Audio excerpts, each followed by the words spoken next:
Heartwood podcast number 3. Number 3 is about pruning, and we've titled it Pruning Works because my guest and I have been milling a lot of prune trees, both from my farm and Andrew Stewart's property, and you met Andrew in podcast number 2. And it seems that every time we open a log, we just look at each other and say, pruning works. Isn't that right, Josquin Tibbits, my guest? That's right, Rowan. It's one of the most exciting things to be opening up these logs on your mill and harvesting them and seeing how incredible the timber that comes out of these trees is. It's nothing like milling something with branches in it. It's just, you just get every board's a winner. So who is this guy, Josquin Tibbits? I've known Josky here since he did my Agroforestry subject at Melbourne Uni. What year was that? It's so long ago I don't remember rightly, but it's in the 90s sometime. But before you even came to study forest science at Melbourne University, you had already done what? I had done an associate diploma in horticulture, specialising in arboriculture, and I'd been working as a tree surgeon for probably 5 or 6 years or so before going back to study forestry, which is where I met Rowan. Yep, and it was while doing the agroforestry subject that Josky met Andrew Stewart and built that relationship, and they're the actual logs you're milling now, are largely from Andrew's property. How did that come, you landless professional milling logs that you actually pruned? It's I think, a funny story. I started, after doing your subject and coming down to see your farm and Andrew's farm, I thought what you were doing was fantastic. It was really innovative, and it was like a breath of fresh air in a lot of ways. For forestry, it sort of merged forestry and urban landscape horticulture in my mind, and arboriculture. And so I was really interested in it, and I asked Andrew Stewart at the end of our field day when you took us to Andrew's place if he'd mind if I came back down and did some pruning with him on his trees, because I was interested in learning more about why a intergenerational sheep farmer would be planting trees and managing them for timber, and also how they were going about it and learning about the integration of the trees into the farm. And I came down many, many times and pruned trees with Andrew, and we struck a mate's deal, which neither of us really thought we'd ever collect on, which was that Andrew said, when you build a house, when you're older, if the trees are ready, you can have some. And so I've started building a house. And you delayed building a house long enough. I did. You're quite right. So my wife and I have started building and renovating a house in Melbourne, and I've been in touch with Andrew ever since. And he said, well, if you're building a house, then you should get some trees. And I've been going and harvesting trees from Andrew's place, big blue gums and shining gums, and there's a plan to do some radiata pine. And I'm really lucky to have got a great friend in Rowan who has, I think, blazed the trail and built a house out of trees that he grew on his property. And maybe you want to talk a little bit about that, Rowan. Well, that's partly why we called this Pruning Works. I couldn't have done it with knotty trees for a number of different reasons. They would have been more difficult to harvest because it would have been a tall, highly stocked plantation. You need a high stocking rate to control branch development, but the trees wouldn't have been very large in diameter because the competition that you need to suppress the branches would have meant that the trees weren't large enough to harvest. And I wouldn't have had the recovery that we're getting in quality timber to make the beams. And because I needed to visually grade the timber, I'd done a 2-day course on softwood and a 2-day course on hardwood grading, which allowed me to visually grade for structural purposes. The knots would have been such that I would have had to downgrade a lot of material out. But knowing it's clear, no question about it meeting grade. As long as it didn't have juvenile wood or pith in it, as long as it didn't have spiral grain, largely clear timber is considered F7 every time. and that's what I needed for all the beams. So over the last few years, it just said, had I not pruned, I wouldn't have been able to build this house. We knew pruning worked in the short term. It gave you straight trees. It allowed you to mix species up. It allowed you to thin hard. So it gave you a more attractive forest while it was growing. But I think you and I, and Andrew was over the other day with the same expression, when you cut it down, open it up, it's extraordinary. What do you see when you open up these logs? When you open up the logs, there's exactly what you would expect from a high pruned tree. So there's a knotty core in the middle, and usually that's contained to the middle 12 centimetres or so, 10 to 15 centimetres. And beyond that is absolutely clear timber. And in fact, with very, very few other defects. So we get a little bit of kino vein due to drought damage, but Knightons and blue gum have got very little of that. Occasionally a little bit of rot might have come up from the stumps, but it only affects a small volume.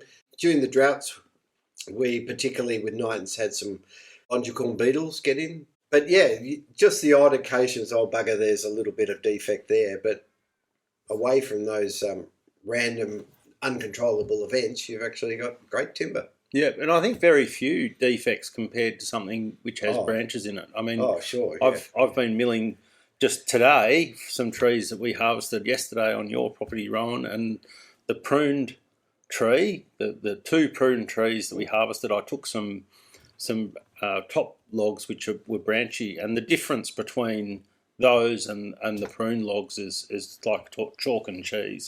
There's just no comparison in the timber you get out of them. That was where we came from this podcast, and calling it Pruning Works from the point of view of people who are now in the position to be able to look at the results. And I think I said this in Andrew's podcast in podcast number 2 that we hoped it would work. And when we were doing that pruning, we were largely learning. You just said how innovative things were happening down there.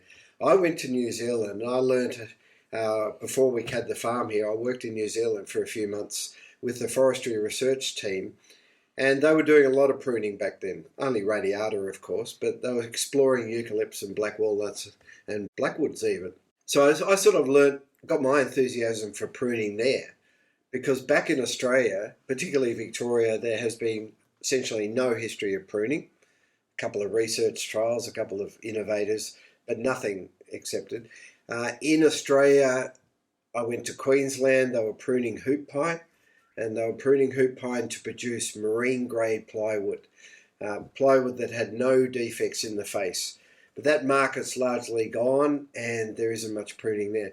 Western Australia, they were pruning around the edges of their pine plantations for fire protection and opening it up a little bit. But really that was very minor in the scheme of things. Tasmania, a little bit of pruning of pine to produce what we call clearwood and high-value logs. But essentially the common thinking in forestry in Australia, and it is now the case in New Zealand as well, is that pruning is not worth it. And I always find that interesting because it's not worth it from whose perspective. When we look at it from a landholder's perspective, we're looking at pruning from a very different mindset to one of a government agency or a big industry who for pruning have to send crews out into large forests. They've got big forest estates and they've basically decided, let's produce a lot of wood and sort it out at the sawmill. Even if it's got knots in it, we'll finger joint the pieces together to have a clear moulding. So pruning has really gone out both in softwoods and hardwoods. But if you look at it from a landholder's perspective, and I've always had this feeling, pruning has short, medium, and as we're seeing now, long-term benefits. And the short and medium-term benefits to the landholder are actually significant enough to justify it in terms of dealing with edge effect, and we've got a lot of that, mixing species, fire protection, being able to graze underneath, access, simply being able to drive through your forest. There's so many short to medium-term benefits of doing the pruning. And as the forest develops, it looks like it's adding value, and as we now know, it clearly is. But at the harvest end and I know a lot of individual landholders won't have that opportunity that Andrew and I have had of being able to plant, prune, thin, manage, and then ultimately harvest your own trees. But even if you're setting up your property as a capital asset to gift to future generations, I'm so confident that your prune trees are going to add so much value to that forest estate. Yeah, I think there's some really great points there, Rowan, and especially that one of perspective. I think it's a very, very different proposition for a landholder who's running a farm or another business, a sort of farm business, or even a hobby farm, or any of those things, compared to an industrial forestry estate, which has got a very different model and a very different purpose. And I think it's really important to recognise that separation. I just wanted to add one thing that I think I've seen in going and harvesting these trees at Andrew Stewart's, is that the prune trees actually seem to do far less damage to fences. And it's been a long-term thing talking to farmers about not liking trees because they drop limbs and they knock out fences all the time. But the prune trees don't seem to do that. It's only been in areas of the Stewart's farm where the trees weren't pruned that I see fence damage. And I think that's a really significant thing just in that. You know, you're actually avoiding a maintenance cost, which can be quite significant. Yep. If we look at where I sort of just pointed out that the industrial side, the government side weren't interested in pruning. Because of that, it's not surprising that we teamed up with you, an arborist or arboriculturalist, an urban tree manager who'd done a lot of pruning to help us develop the ideas about how we prune for timber on a farm. And they are different. But the big thing was that when you came down and saw myself and Andrew leaning extension ladders up on trees and climbing up and putting 1 foot around the tree or holding the tree with one arm, you sort of called it out and said, this is crazy. We've got to improve the pruning. What did you see and what did you tell us young farmers back then? Well, what I saw was a fall accident coming. And it's really interesting because actually those techniques I think you may have picked up from New Zealand, where they were leaning ladders against trees, and that's how they were doing it. And I, with my arboricultural training, we would prune and manage trees in urban landscapes. And we would prune things all the time just for aesthetics and for safety and all sorts of other reasons, very rarely for timber. Although after coming down and doing agroforestry, I started pruning street trees around my mother's place. I think you were seen in Carlton up a spotted gum. That's right. There are a few high pruned spotted gums and things around Carlton from after I was coming down here, and they're coming along quite nicely. My mother complained that they didn't have enough branches, but that's since passed. The lollipop trees, as she called them when I first did it. But the thing I saw was a really big safety risk, and I thought that's one thing I can contribute is to change the way the pruning's done. And it actually required us to invent a completely new ladder and get some prototypes made. Which I think are still in use. Around this area. We had a lot of problems. It's very hard to get production of a ladder because of the safety standards. Yeah. The volume of ladders you need to do that. So huge. The ladder is still an issue, but we know what we want, and we've all got our own ladders that work and have been adapted to suit. But it is an issue we need to highlight. So that was one thing, and then incorporating a harness and pole belt into the system. So that means you can actually go up a tree hands-free, and you're always attached, and if you do slip and fall, you're going to get caught, or at least you're going to have a descent that's much slower. So to explain what we do now when we climb, and we're pruning I've pruned up to 8 metres using this technique. We're using a vertical ladder, and the reason we need to adapt it is to hold it out for the tree, so we can stand it, 30 centimetres off the tree or so, 20, 30 centimetres, enough room for your boots to fit in. You put the harness on at ground level. So you're putting a pole belt around the tree, and effectively then you climb straight up as if you're going up a vertical telegraph pole with spikes in it or something.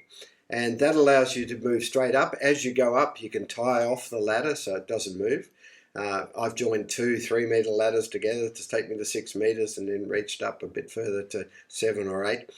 It does mean, and I've never tested it by falling and being caught, but presumably you can't fall all the way. I wear a helmet when I go up that high, above 2 metres now, for safety reasons.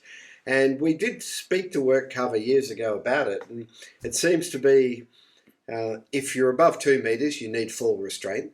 If you're above 2 metres, you shouldn't work from a ladder, but a ladder is a tool used to access a point. This ladder, because it's fixed both in the ground and to the tree, is more like a platform, and it may be a definition issue, but it's worthy discussing. And clearly, you have to wear a helmet if you're above that height. But the best value in terms of just being able to do it is because, as you said, your hands free.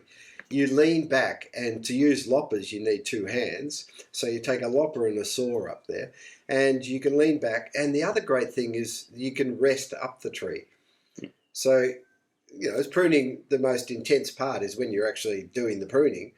If you have to wait till you come down to have a rest, you've missed an opportunity, because resting up there, enjoying the birds, having a look around, looking at the next tree, it works really well. Then you can prune, and we'll talk about what we're pruning and why and where on the tree. But that was a really neat solution, and that set us up to do a lot more pruning. There are other tools, and since then I've also got myself electric pruners. They're a French orchard pruning tool that they provide a larger head for and a long pole, and I can use that to prune up to 6 metres from the ground. But the branches have to be, less than 40 centimetres or so, and they've got to be coming horizontally out from the tree, or it's very difficult. I use my electric pruners, work through all the forest during winter. We'll talk about why that's the case. And I leave the ladder in the forest and go back. I probably only climb about 10 or 20% of what I used to climb now, because the electric pruners, I can work from the ground. But there's always going to be a case where if you want that tree to produce high quality timber, you've got to get up there, take that double leader or that large branch off, otherwise it's not going to be worthwhile. So that the technique you introduced, we often talk in agriculture and forestry about adoption. You got adoption. You came down, and it's standard practice through the Otway network to work on vertical ladders with harnesses, and it's great to see. Yep, and that is great to see, and I don't think I've heard of anyone having an accident. Which is probably the best thing for me, to know that people are doing pruning safely. If you can get most of it from the ground, then that little 10 or 20% from a ladder is pretty doable. So I think that's a really so that's change. A tool. So let's talk about the how more in terms of what we're trying to achieve. The best way I've come to describe what I'm aiming for when I approach a tree and I'm pruning it is I want to produce a scaffold or a frame onto a young tree progressively as it grows over a period of time, and create a framework on which I can grow wood that's free of the knots that come from leaving a branch on a stem. The most important thing is that stem is straight. Well, how high? Well, for our cherry wood ones, or some of the pear woods that we're growing, it might only be 3 metres, enough to drive the tractor under or the vehicle under. But for the timber trees, we're looking at 6-7 metres of straight, branch-free trunk. To achieve that, we have to do a number of pruning, people call it lifts. We visit the tree a number of times. And for me, the way I describe it to landholders, I visit every tree every year. Now, that's almost from year one.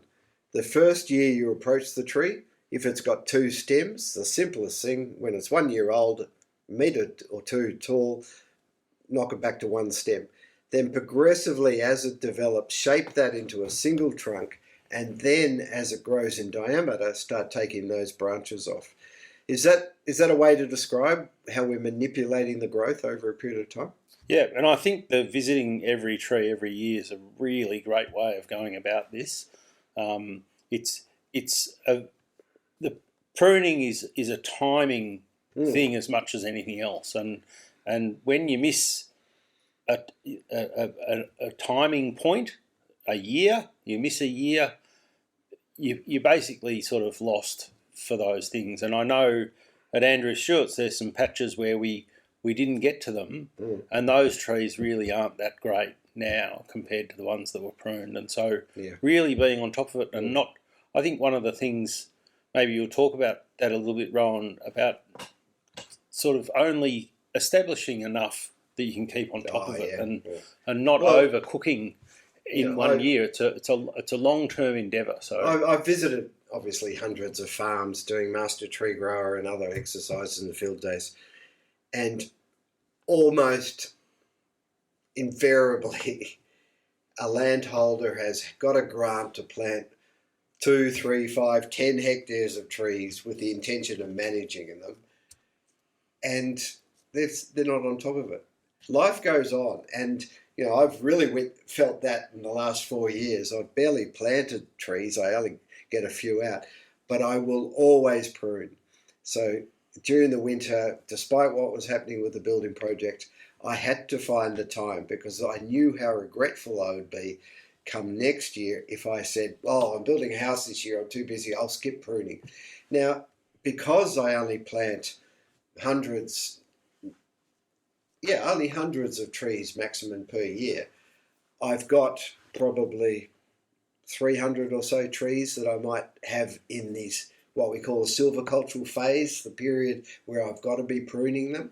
After that, I still visit them, but I just look at them. Do I leave that tree or not?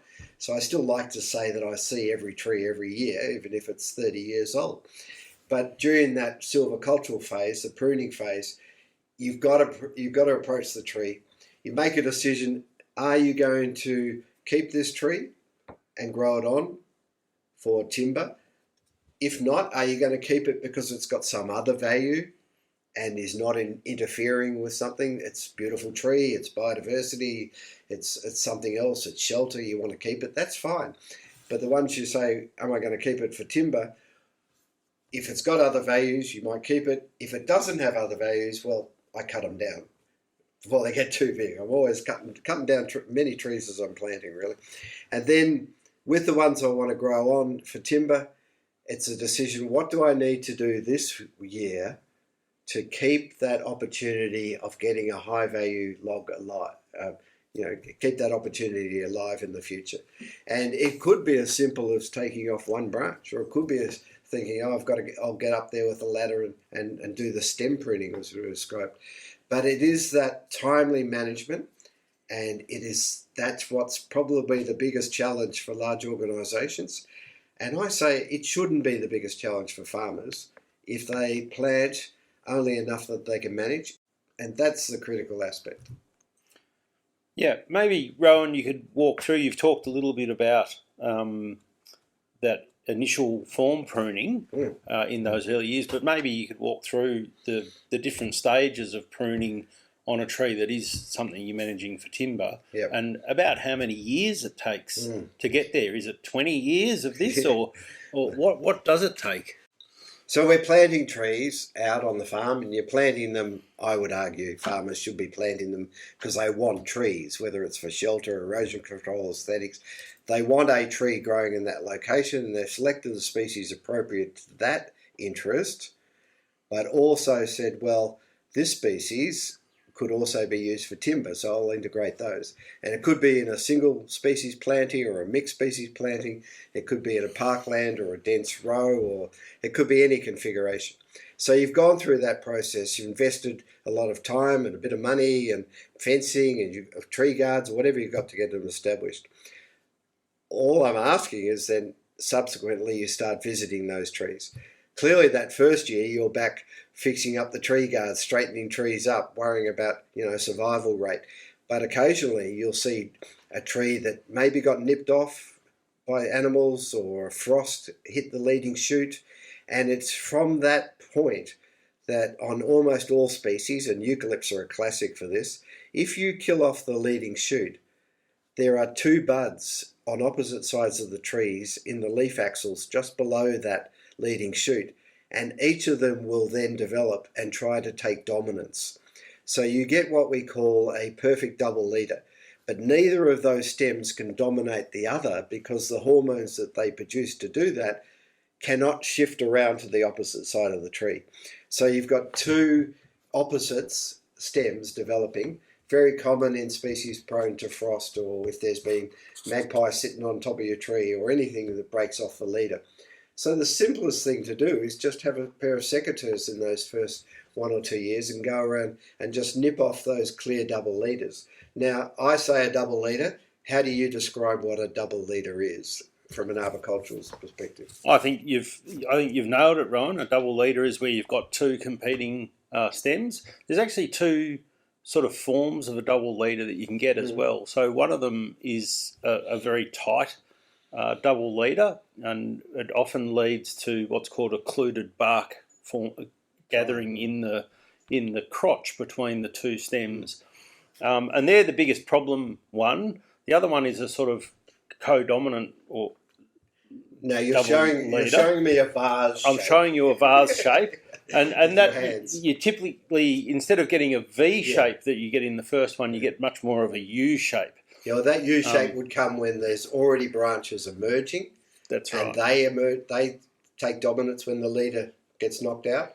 And the tight one is when they haven't emerged yet, but they emerge after you've knocked the top off for some reason. Yep, so, that's right. I've never thought of it that way, but there's a clear reason for those two shapes. And the one that's more of a V shape, the tight one where you get occluded bark, that's I mean, both of them for growing clearwood you need to deal with. But in terms of other things, if you're just pruning or wanting to manage the trees so that they're aesthetic or safe, and this one's especially safe, the one that's a tight V you really need to do something about, because that's the one that will grow. You'll get rot developing in that part of the tree, and they're the ones that fail. And you see actually really big trees that have been let go fail with that type of double leader, and they can cause a lot of problems. They're the clear safety issues, and I think anyone with any experience in an urban area walking around thinking, that tree's going to break in half and fall on that house. I don't know when,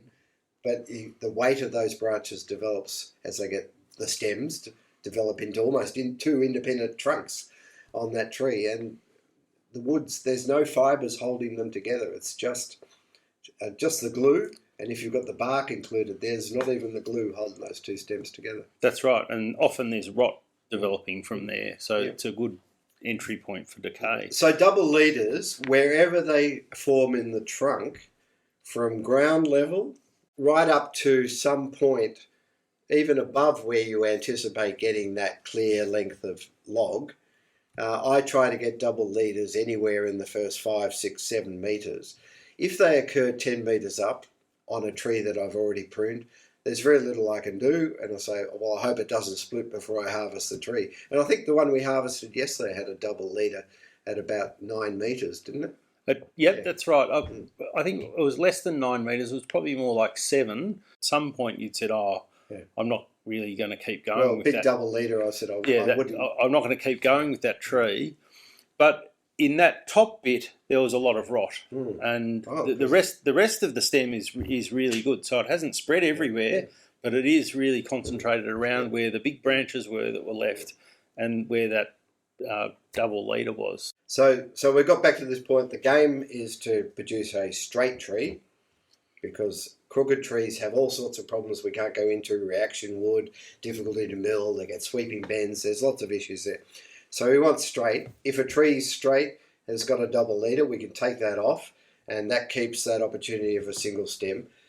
The next thing to think about is whether or not there's large branches. Now, in forestry, we used to call them ramicorns, but that seems a crazy name. Just call them large branches. A branch that's very much larger than the others tends to lean out to one side. It's not so much a double leader, but it's got access to light. And because it's got light and it's under less control from the main leader, because it may even reach the same height as the leader out to the side, it's going to grow quite rapidly. I try to get those branches off before, using old language, they're 1 inch or 2.5 centimetres in diameter down by the trunk. Usually it's, blackwood's well known for this. If you don't take those large branches off, they're growing rapidly. If you come back a year later, that branch that was about 2.5 centimetres or 3 centimetres will be 5 and 6 centimetres a year later. And that's a lot of work. And when you take it off, you have to use a handsaw because your loppers aren't big enough. You take it off, you leave a big scar.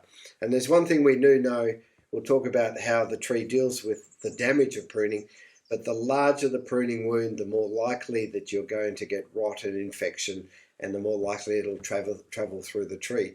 Now, arborists take off branches 30, 40 centimetres in diameter in urban areas, so they're much more conscious about rot entering and damaging the tree and getting that cut right. So maybe it's a good time to talk about how do you get the right cut? Where do you cut on a branch? You've got a large branch coming outside of a blackwood or a eucalypt, you want to get that off. Where do you cut it? So that's a great question, Rowan, and without visual displays, it's going to be quite interesting to explain this, a word game. But it does actually matter how you cut the branches off, and it can be a tempting thing to just cut straight up and down. And the problem with that on especially eucalypts, on pines it can be reasonable. Yeah, might be right. Might be all right. But even still, if you go too hard up against the trunk, you can do a lot of damage to the growing tree. But in eucalypts and most other broadleaf things, you actually want to cut carefully. Be careful to just be cutting the branch off. You don't want to damage the trunk tissues. And it can be, there's some rules about things like branch bark ridge and other things that probably don't mean anything to anyone.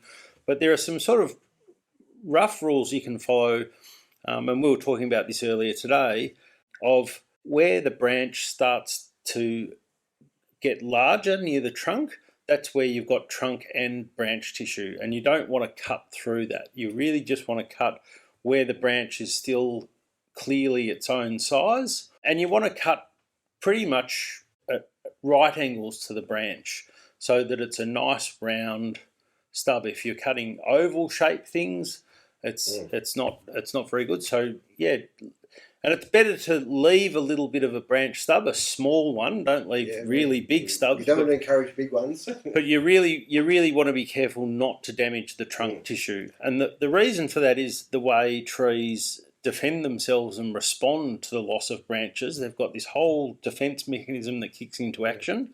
If you cut the branch, the fungi, etc., can get into the tree and spread quite far and wide. But if you cut just the branch, the tree responds and sets up quite a strong defence barrier that'll stop infections travelling. So the branch stub itself may get some fungus in it. You see that often when you're milling, just the little stub, and then there'll be a defensive layer and it doesn't travel at all in the tree. Yeah, we're certainly seeing that in all the logs, aren't we? Absolutely. It's a reflection on Andrew and my pruning and your work years ago. Pruning off at the right point, because we're cutting small branches off, very rarely will you see any heartwood in the exposed branch, and that means it's all sapwood. So there's an ability there for the tree to actually spread its chemicals through the whole section of exposed and therefore fight off any infection that gets in there. I like that, what you've said about distinguishing the branch wood and the trunk wood, because the reason for that swelling at the base, which some trees it's quite clearly a collar, but you can see how the wood from the branch is diving into the tree, and the reason there's a swelling there is you've got growth in the trunk overlapping growth in the branch, which is why arborists can throw a rope over quite a small branch and use it to pick them up. The branch is well encased into that. If you cut into those trunk fibres, I reckon you're interrupting the flow of sugars that come down the stem, and those sugars that are coming down from the canopy that flow down the trunk wood are going to feed some of that healing, both produce the chemicals but also feed the callus growth that overcomes the wound. Yep, that's right. And in fact, the sugars that come down the tree will go around the branch and actually be feeding the tissue below the branch. So if you damage those, tissues, you can actually be causing a wound that travels a long way down below that branch. And that's all entry point for decay causing fungi. And we know that the way trees and these things work, this sort of, I want to eat the tree, said the fungi. The more tissue there is for them to establish in, the more active the fungus is and the more likely it'll break through those defensive layers that the tree's setting up. So keeping the branch sizes small, 2.5 centimetre, it's a great rule of thumb to follow. It's really good for your finished tree, but it also creates quite small wounds that probably heal within 1 year. And in fact, a great way of knowing if you're doing a good job or just calibrating your pruning is what you should be seeing in the healing process is a sort of donut shape that closes in the middle as the tree grows over that pruning wound. And so when you prune, and if you're visiting the tree every year, you can just look at the pruning wounds that you did last year and see how they're healing. And that'll tell you, give you some feedback and help you adjust what you're doing so that you start to make cuts that give you a really nice round donut shape wound closure. Yeah. So I think a bad cut usually shows itself, you get healing callus coming from both sides, but none from the bottom, because you've cut through those tissues that are actually bringing those sugars to the base of the branch. So it takes much longer to heal if it's coming from both sides compared to if it's coming from right around, giving that donut callus. Yep. And if it's not coming from the top or the bottom, that means you've damaged those trunk tissues. Yep.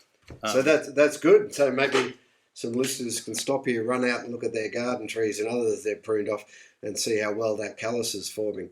You talked about leaving a branch stub. We're talking about a very small stub here. We're not talking about one you can really hang your hat off because it is good not to cut. You don't want to cut into the trunk, but if you leave a 10 or 15 centimetre stub off the tree, that is going to allow rot to have 2 or 3 or 4 years of protection so the fungus can build up in that rotting branch before the tree actually engulfs it and holds it in. Plus you've actually extended that area of what we call the knotty core you alluded to earlier. In the middle of these logs, all the knots are confined to the centre, 12, 15, 17, whatever centimetres in the centre. You're not going to get that if you're leaving a big stub. Yeah, that's right, Rowan. When I say stub, I mean a couple of millimetres, not centimetres. People will say, Josky said I can leave a stub. Yeah, but you're better off erring on the side of the branch than on the side of the trunk, is my point there. So we've done our double leader pruning as high as we think is necessary. We've taken off the larger branches in that same section that we anticipate getting a pruned log for. So you may have already pruned 3 or 4 or 5 branches off a tree before you do what people commonly talk about, the pruning lift, doing any stem pruning. Now, when I was in New Zealand so long ago, we were actually taking measurements of pine trees to help build a computer program that could tell forest owners what diameter they should prune to in the tree. And invariably, they got results through this computer program based on taper and branch characteristics of pruning up to between 7 and 10 or 12 centimetres in diameter where on the trunk. I've simplified that. When I first started pruning here, I made up a piece of plywood as a caliper, like a horseshoe, with a gap between the two parts of it of 100 millimetres or 10 centimetres. And I will put that on the trunk and then prune every branch below that point. I've actually reduced that now to 8 centimetres to do it. Have you got a feeling on how high and what effect that diameter you prune up to might have? I think you've got far more calibration than me in that, Rowan, having pruned so many trees. I sort of feel it's one of those things that is also related to how fast the tree is growing. What species is it?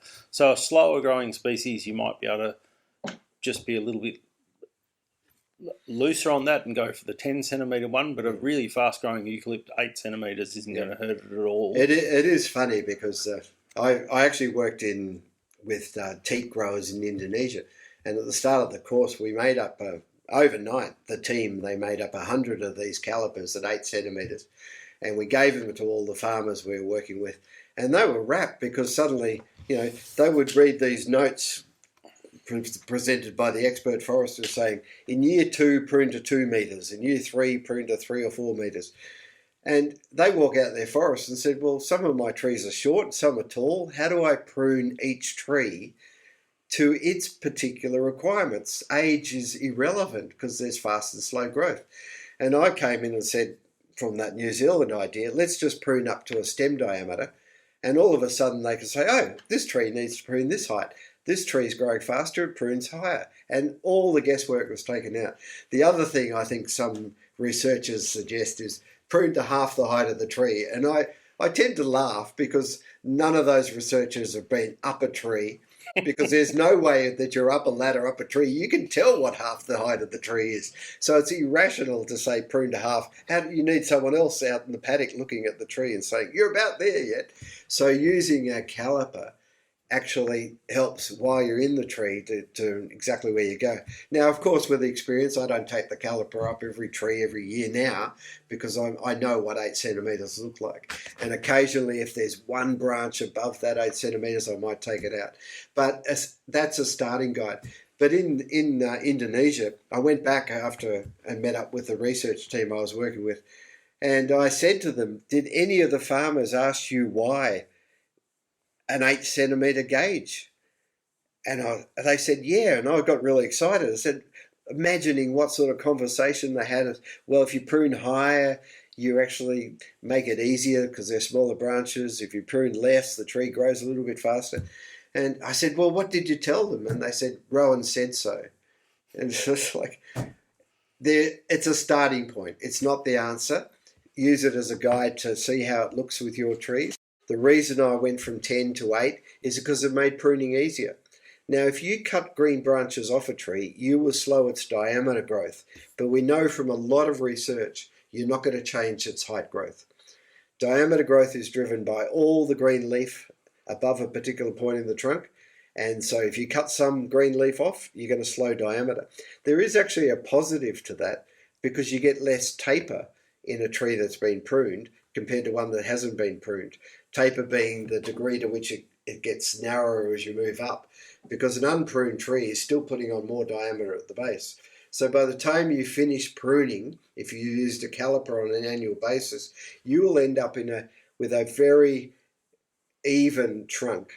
Clearly it's going to be a little bit bigger at the base than it is up at 6 metres, but it's not going to have severe taper. And that's a positive as well that comes from indirectly by taking those winds off. So again, you're visiting every tree every year. You're climbing up. You can reach up 2 metres with loppers, so you can prune up to your 8 centimetres from the ground. Then you've got a small ladder. You move up each time, putting the caliper on, pruning up to that point. But then looking up and saying, what's next year's pruning? Is there a large branch there that I should take off now to reduce the work next year? And when you reach the 6 metres or whatever height you decided, you can sort of stop there and stand back and just enjoy the growth of the tree. In another podcast, I'll talk about thinning, because in order to get the value for this work that you're putting in a tree, it has to be a healthy tree and it has to be grown rapidly in diameter. If you go out and prune 400 or 500 eucalypts per hectare, you're wasting a lot of time because those trees are competing for light. So where I prune, I tend to have a more open spacing because I want to get a return for my pruning time. Not a return per hectare. I have less trees per hectare, but I graze or have understory under those trees. And I think this is where a lot of foresters have become unstuck with pruning, because they're still stuck on this notion of getting a high volume per hectare, which needs a lot of trees. A lot of trees, if you're pruning them, is a lot of work. And they might be pruning 3 or 4 times more trees per hectare than I prune. It occurred to me when I was climbing a tree, coming down, walking 3 metres and climbing another tree, I think, well, if I walk 6 metres and climb another tree, those 2 trees being further apart are going to grow better trees in health, more leaf, more sugars, more diameter growth, and that work that I put in pruning, I get a return much quicker. And that's what we're certainly seeing now with these logs, big logs in less than 40 years, pruning and spacing together. Yep, more like 33 years. 33 years. 33 years. 33 years. So one point you made there, Rowan, about spacing, I think it's a really important one. If you're going to prune on a farm, you're not doing commercial forestry. So a lot of those ideas, I think, just put them aside, because the wider spacing is really good for a lot of reasons. Rowan listed a few, but one of the things I think of or thought of when you were saying, if I prune one tree and I walk 3 metres, why don't I walk 6 metres? Well, I think if you prune one tree and you walk 3 metres, we'll cut that one down and then walk another 3 metres and prune that one. So you can actually thin and prune as you go, and it's really beneficial to be taking, if you're thinning as you prune each year and slowly opening the stand up as you go, it's quite easy to do. Whereas if you leave thinning till late, which a lot of the industrial forestry people do, they want to make commercial returns out of that. That's that sort of whole thing of extracting the wood, etc. It can be really expensive and in fact very hard to do. And I've seen stands around where the pruning was all done, but the thinning wasn't done hard enough or on time, and now you've got trees that have sort of locked themselves up at about 40 centimetres in diameter, and they're not growing the wood that you want. Whereas if that pruning and thinning had occurred together, and I was going to ask, do you do that? Do you prune and thin as you go? I will cull any tree as soon as I see it, any time of year I see it, if it's not going to ever make it. Whether because it's got a broken top or it's got a big lean on it, I cull it straight away. So it's not like a sort of uniform plantation where I'm thinking of that. And the other rule that I have in my head, and I've shared this with a lot of farmers, during that pruning phase, and I'll go into a lot more detail about thinning, which trees need how much space, but a useful rule of thumb for the flowering trees, the hardwoods, the eucalypts and others, which tend to need a lot more space than the softwoods. If you prune a tree and say at the base where you measure it 1.3 metres up, just to be comfortable, off the ground, its diameter is 15 centimetres at that point. So you might be pruning 4 or 5 metres up the tree when the tree is 15 centimetres. I say 15 times 30 is 4.5 metres. Having pruned this tree, I don't want another tree within 4.5 metres. Then when you do the final pruning lift, it may even be near 20 centimetres at the bottom. 30 times 20, I don't want another tree within 6 metres. And that would save farmers pruning a lot, but would also ensure that they keep enough trees for, you never know when a storm's going to come, knock a few trees out. You still need trees on an exposed site for mutual shelter. So I don't think you're opening it up too early, too hard, if you do that, but you are helping concentrate your pruning work on the best trees. And if you see a tree that say, well, this is going to take me 10 minutes to fix up, and there's a perfectly good tree within 5 metres, just cut it down. Don't be afraid to cut trees down. And wherever I work in the world, that's the hardest thing for farmers to do, to actually thin. And that's why we'll have a special podcast on that. One of the things you did ask was about how hard to prune, and the 8 centimetre and the 10 centimetre one. There are a few rules of thumb with how much foliage you can take off a tree and not really knock it back. And the rule of thumb is about 2/3. You can take 2/3 of the foliage off a tree. Of the existing foliage. Of the existing foliage off a tree, and it will usually recover really well. If you go harder than that, and especially in eucalypts and some other species, you can start to stress the tree out, and it'll start to shoot epicormic shoots out of the trunk. So they're actually suppressed buds in the trunk. And you see this after fire. So in the Australian landscape, you get fires come through, burns all the leaves off, and you get epicormic shoots. And that's because all of the hormones that are suppressing those buds have stopped being made because the leaves and the leaders are gone, and those buds shoot, and you get new green foliage. And you can have the same thing happen when you prune too hard. But is that really a problem? I mean, Well, in redwoods, I will get epicormics almost irrespective of how hard I prune. Very common also in poplars. I know in the eucalypts, they are a sign of, when I've had to take a lot of canopy because there's been one big branch. But in oaks, I'll get them progressively in a pruning. So I take them off next year. Yeah, I mean, it's not the end of the world. Yeah. It's just an indication that the tree is, especially in the eucalypts, a bit stressed, and you went a little bit hard. So if you're pruning every year, though, like you said, it's not 2/3 of the height. No, it's 2/3 of the foliage. You're not going to do that. And you're probably not going to do that. If you prune regularly. If you don't prune regularly, you're probably going to just suddenly come in with your 8 centimetre gauge and bang, you've knocked half the tree. That's right. Yeah, so it's be significant. And in fact, that's a really good reason to prune regularly is that you're not going to stress the tree as much because it's going to recover really well. I mean, it's not the end of the world to have some epicormic shoots, but it is actually a bit more work. So I know. Yeah, one thing I actually do before Christmas, and we're in December now, I tend to drive around with my electric pruners or even a little saw on a pole, and I whip those off about Christmas time because they become a little bit woody. Then they're easier to cut off rather than earlier in spring. They're a bit floppy in that regard. So you've cut these branches off, they're lying on the ground. So other questions I get, when do I prune? I prune in winter, and when people say, why do you prune in winter? And I said, tiger snakes. But it's a very good reason. But the great advantage in winter biologically is the tree's dormant. And what's important to pruning when the tree is in a dormant phase?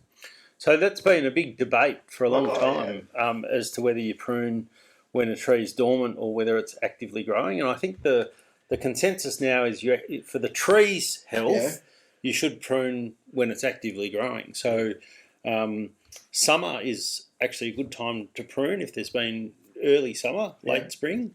And even with eucalypts, they tend to grow when there's rain. They don't have as much seasonality as, say, oaks, etc. But pruning when they're actively growing is actually really good for the trees. But I'm with you. Snakes is a really good reason to prune in winter, and it probably doesn't really matter that much if you're cutting off small branches. But you talked about when the tree's growing. This is particularly a problem in eucalypts. When the tree's growing, the cambium is very soft, and the bark pops off very easily. And I've noticed, if I haven't got my pruning done in winter and I'm into late September, even using the loppers, squeezing the branch, it can pop the bark. Yeah. And once it pops bark, the bark doesn't go back. And if you have any problem, you haven't quite cut through correctly and it tears the bark, in spring it can tear, I mean, you said it today when you debark these logs, it's very easy to get the bark off when the tree's actively growing. And I'm pretty paranoid about popping bark, because it opens up a greater area of wound, and once you pop the bark off, you can't get any healing growth from there. So in winter, that bark is held very tight. Ultimately, you could choose dry summers, but again, you've got the fire risk and the snakes and everything else out there, and you've got some other work to do. Winter seems to work quite well. The other practical reasons why winter is good, the ladder fixes into the ground much easier. So the base of the ladder can push into the ground, it doesn't twist in that sense. And the fact that from, in our climate, from about Easter right through to mid-September, if you prune your forest at any time during that period, all the trees have been pruned. Effectively, they could have all been pruned the same week as far as they're concerned, because they're not growing. So you've actually, whereas if you try and say, well, I'm going to prune during summer, if it takes you 6 or 8 weeks to work through all your trees, the trees you prune last are pruned a lot later than the ones you did first, because they're during that growing season. So I found that really useful to think, okay, pruning's done, let's get into planting, which I tend to do when I finish pruning. Yeah, and I think, they're all, really great reasons to do winter pruning. From the tree's perspective, there's a bit of biology that says that the tree responds a bit more when it's actively growing. But I think from the trees we've cut down, I know, this and is our looked at, proof of the pudding. there's proof in the pudding that actually it doesn't really matter because we're not leaving large amounts of tissue for decay organisms to get into. In urban settings, it's a bit more of an issue because you're cutting much bigger branches off and there's a lot of other factors. But you're also using different equipment. You're not risking popping bark because you're up in an elevating work platform or a travel tower, etc. So, yeah, it's perfectly reasonable to prune in winter, and I think you've listed about 7 other really good reasons. And tiger snakes, I'd put at number 1 because I don't like them either. No. There's seasonal jobs in every farming business. If winter is a time when there's, the other jobs are low, this fits. And for us on a farm, it's fire protection, weed control, grazing management, all that. They have concentrated periods. Winter is just a good time to get through. It's hard work often. It's better working on a cold day than a hot day. And as Andrew says, often when people visit his farm, you just go and do a couple of hours pruning at the end of the day. It's where you've done other work. Go and do some pruning. You don't have to do it all in one day. It doesn't matter if you do it this week or next week. Just go and spend some time in your forest and then use that time to observe and learn about what's working and what's growing well. Yeah, that's a really good point. I think, doing the pruning is actually, I find it really pleasurable. It's a very, very pleasurable activity. I wouldn't want to do it for 8 hours a day for $25 an hour, but going out for a couple of hours on your own farm and thinking about the legacy you're leaving by having these beautiful pruned trees is very satisfying. Yeah, and a few hours is probably a good amount to do. Even an hour, you could do heaps of trees in an hour. Well, I've never got to the end of my battery when I've taken it out on the electric pruners. I'm always back before that. So and that's made for professionals who work in the forest all the time. Just thought of another advantage of winter pruning, particularly in eucalypts and wattles. You're leaving a lot of dry foliage on the ground. If you prune by the time the fire season comes around, all the volatile oils have already gone. You have some dry leaf material, but if you've got stock in there, they may have trampled some of that down as well. The fire risk is going to be reduced. That's obviously the advantage of pruning a little every year. You don't have that build-up of foliage. On our farm, Claire largely picks up a lot of my prunings in and around the house, sheds and entrance to the farm for both aesthetics and fire protection, and means that we can mow the grass through that area much easily. But on the other side of the farm where the fire threat is less to us, I just let the prunings rot. And because they're all sapwood, they rot pretty quick through that process. Yep, they're full of sugar. Yep, and the sheep, particularly during winter, they're full of stored carbohydrates. The sheep tend to follow me when I'm pruning wattles and poplars and a few others, but they don't like eating the prunings of things. They eat the pine prunings, so there may be some supplementary feed value, but you wouldn't do eucalypts for that one. But some of the other species, if they're evergreen, pruning in winter. Clearly, if they're poplars, and this was what I learned from some Chilean visitors years ago, they said do prune your poplars in summer. And the great advantage with that is that because they've got green leaf on them, you can feed it out to stock as a summer feed. So I used to prune my poplars, which have all finished requirements, but if they're deciduous trees, you could prune in summer.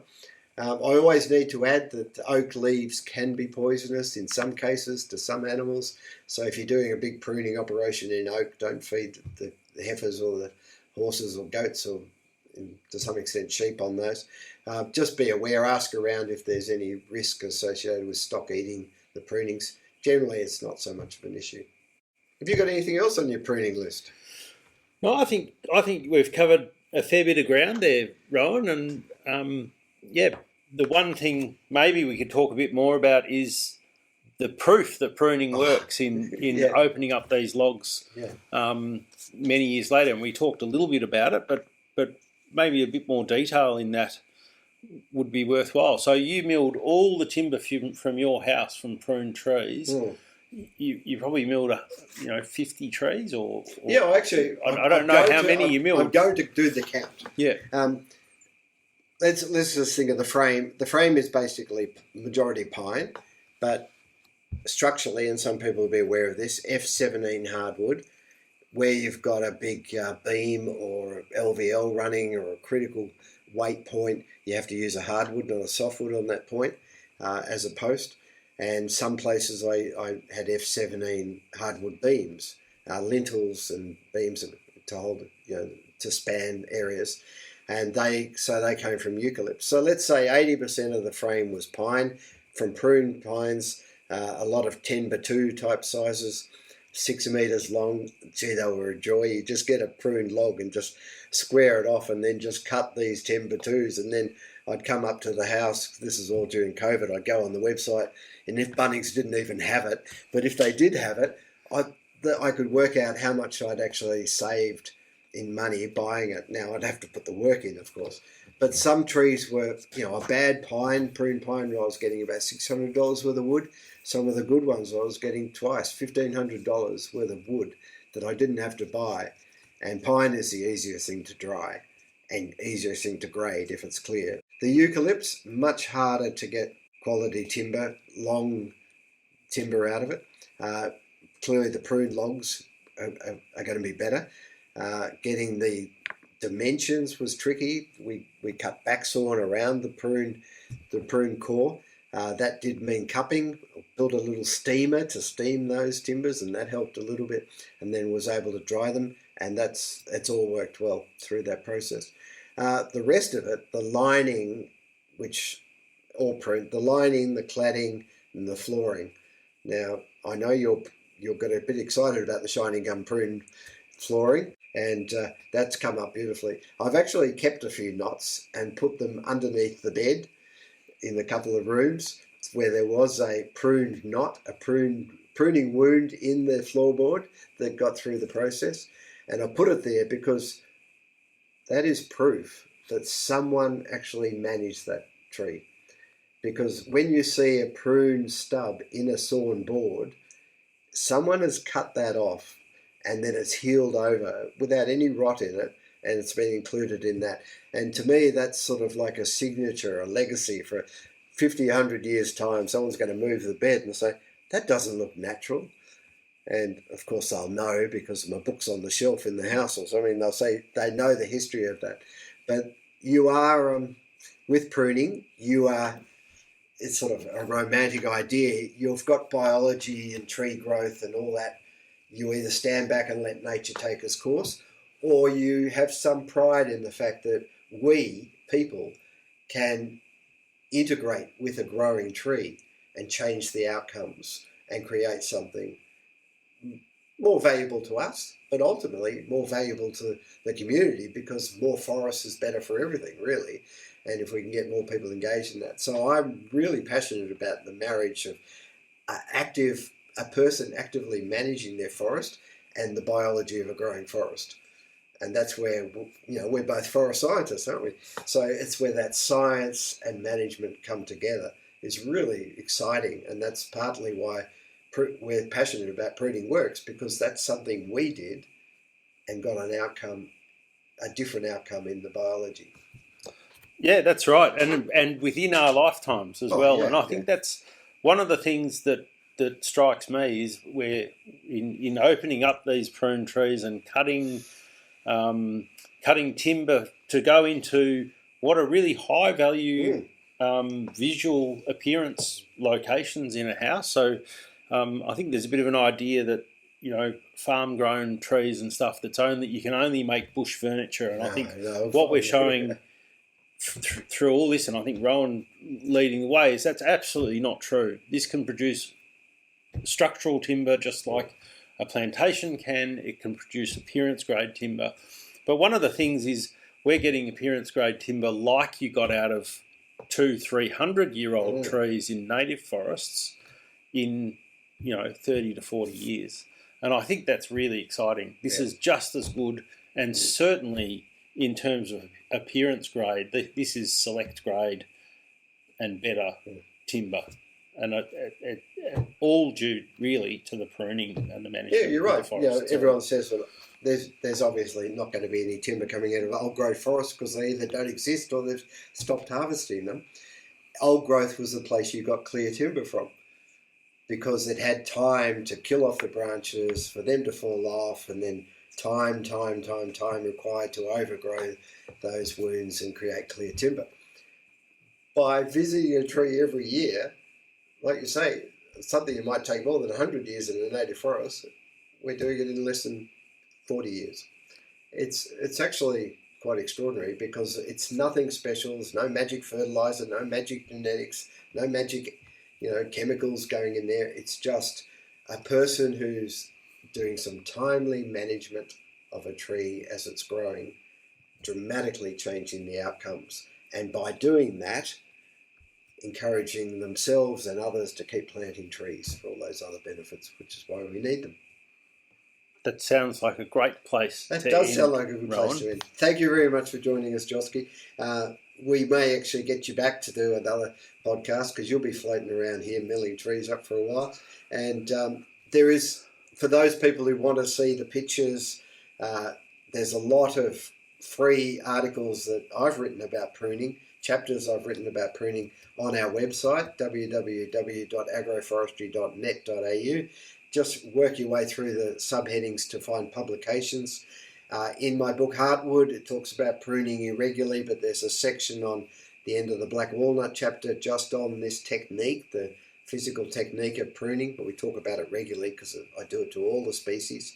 And there are videos on our YouTube site. I'm pruning eucalypts, I'm pruning redwoods with the electric pruner, so you can see all these tools. And you can look at what other people are doing around the world pruning trees for timber, and you can compare them with some of the discussion, determine how practical or whether that's the right technique for you to use on your property. So thanks very much, everyone. Thanks to Josquin Tibbits, the arborist. He was here, his expertise. He's also got a PhD in other things and works in breeding, but he's an incredible mind, but a very practical one. So thanks very much for joining us. Well, thank you, Rowan. It's been a great pleasure.